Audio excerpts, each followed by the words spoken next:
Very much. I'm very happy to be with you here today to talk about this topic. I think Simon had summed it up for us when we started, and I'll express this in my communication today, that number one, it's about increasing yields, and number two, it's about partnership. I'll start out by introducing PT Hindoli. That's our operating location in South Sumatra, and it's the example that I draw the discussion on today. PT Hindoli was acquired by Cargill in late 1995. It consisted then of a stalled pure transmigration project with none of the hectares were mature, and no company-owned development. Today, we're 8,800 smallholders holding 17,600 hectares. The company-owned portion is over 16,000 hectares planted. Our journey on sustainability goes back many years. We embraced RSPO principles, criteria, and indicators early on as a complement and enhancement to our existing programs.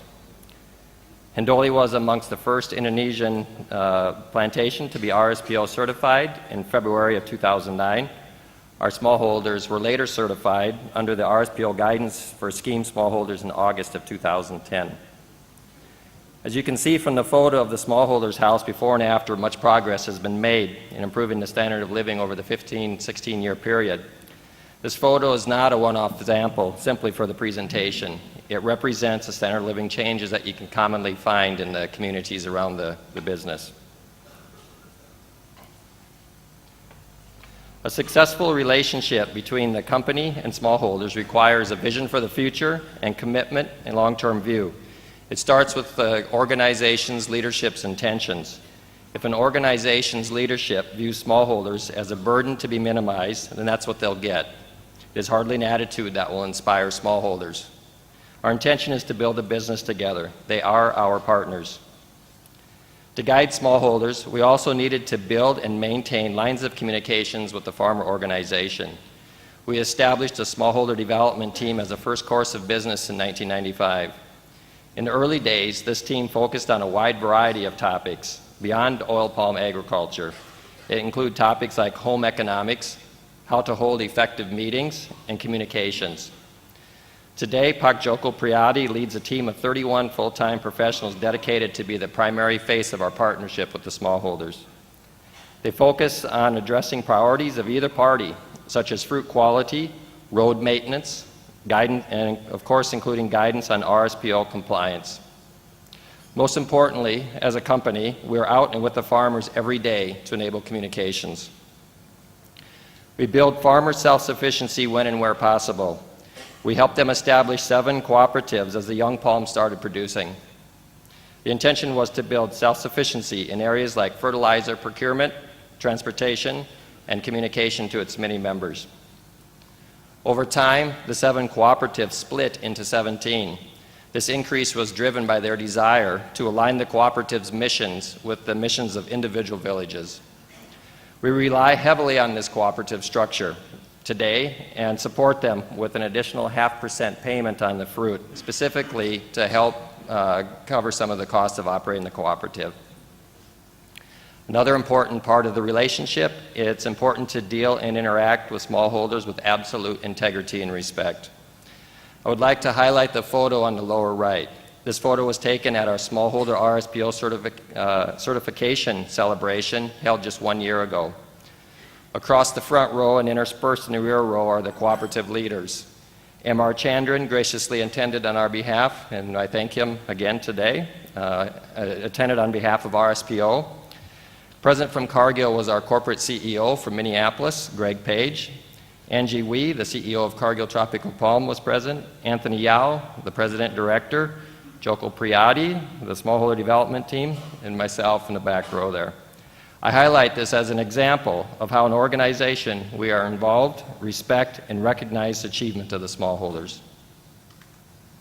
Our corporate CEO, Greg Page, not only attended the celebration, but also hosted, along with our management team, a town hall type meeting the next morning with the farmers, allowing open dialogue of question and answers. I presented in the preparatory cluster 4 on Tuesday morning, also chaired by Simon Lord. I talked about the critical importance of smallholder financial success. I'm not going to repeat those comments again today, as it was a critical point of inspiring smallholders.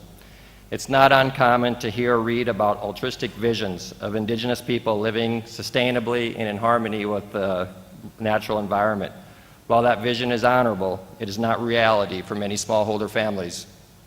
The reality is that making a life from subsistence farming is tough. Providing for the basic needs of a family is a full-time job with little time left over to worry about sustainability. Until these basic needs are addressed, sustainability will surely take a second seat. For oil palm smallholders, the basic needs are provided by income from the crop. Motivating smallholders on sustainability starts with recognizing that oil palm is their family business. It's where they place their hope for the future. Maximizing production of fresh fruit bunches maximizes their income. The world market determines the selling price, so it's out of their control. Yield intensification through good agricultural practices is in their control. As part of the Pure Trans oil palm project, we prepared the land. We planted it, maintained it until the palms were mature. We took no shortcuts and delivered a quality plot for the smallholders to begin with. From there until now, we provide necessary agricultural extension services, education, and coaching to drive high yields.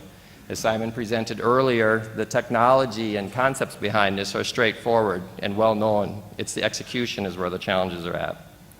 These activities are the precursors for their economic well-being and then open the door to begin talking about sustainability. We are proud of the yields achieved by the hard work of our smallholders. You can see by the graph on the left that last year, across the 17,600 hectares, they averaged 25 tons per hectare, with an annual earnings per farmer of over $9,000. This is a five-fold increase over the minimum wage in Indonesia after deducting for their operating and transportation costs. We also feel that it's important to share the success with the farmers as valued partners in the business. The photo on the right was taken from a media event organized with our smallholder development team and cooperative leaders. This event celebrated the first RSPO premium payment received by smallholders from selling certificates. We believe it is also important to build the farmer's brand, both locally and internationally. Yesterday we heard some comments about branding, and also on Tuesday. Cargill is a major player in the world of vegetable oils, has many customers with significant global brands. Long before RSPO, they were asking questions about our commitment to sustainability and what we are doing to ensure a sustainable supply. We openly share with them our smallholder success story. They listen, but can find it difficult to understand or even reluctant to accept what we are saying. When opportunity presents itself, we invite these customers to Hindoli to witness this story in action. We then take them to the cooperative office and encourage a free and open dialogue with the cooperative leaderships. We've also done this with Indonesian government officials and an influential NGO. In each and every case, the cooperative leaders passionately share their story. The photo on the right was taken during one of these customer visits. Notice the cooperative leaders standing and telling their story.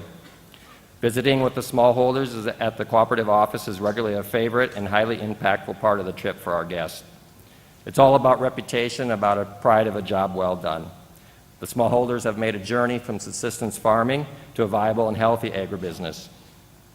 We take time to feature and honor this journey. At Hindoli, we recognize them both as our customer relationship building as well as with local media events. Smallholders embraced sustainability and RSPO certification out of their desire to achieve world-class standards, not out of a desire to achieve premiums. Before concluding, I'd like to share with you an experience from last month. I sat with the Makti Jaya cooperative leaders and told them about this presentation. I asked them for their inputs on inspiration and motivation to achieve RSPO certification. Their reply was that when they migrated to South Sumatra, they held their heads down low, had no money and no pride. As the oil palm matured, they were able to improve their lives and give their children education. When they saw Hindoli Inchi achieved RSPO certification, they too wanted to do the same. They recognized the value of implementing the various RSPO indicators. They appreciate any premiums, but the deeper reason they embraced it overall was to demonstrate to the world that from their humble beginnings, they are now achieving world-class standards. As we had this discussion, the RSPO certificate was prominently and proudly displayed in the background. Thank you very much.